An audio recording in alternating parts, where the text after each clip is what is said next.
Imani ni tumaini lililokalia maandiko. Lililokalia maandiko. Yaani halina kitu kingine, limekalia maandiko ili tumaini. Nijapopita kati ya bonde la uvuli wa mauti, wamtumainio Bwana ni kama mlima ambao hautofanya nini?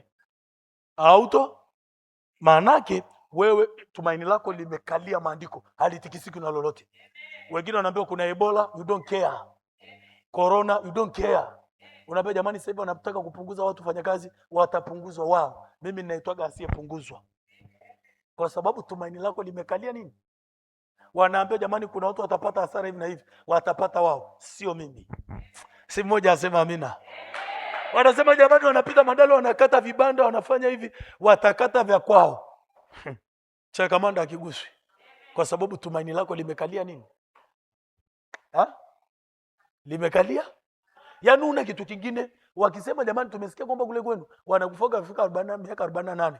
Umesema wow, sio mimi. Kwa sababu kuna andiko linasema sitokufa bali tumaini lako limekalia pale. Wanasema jamani, vitoto vinavyozaliwa wajukuu sana wakule kwa wanakuaga walevi sana. Ni wapi? Wakule. Huyu ametoka kwenye damu yangu. Mungu amesema atawalinda na kuwatunza watoto wangu. Why? Tumaini limekalia maandiko.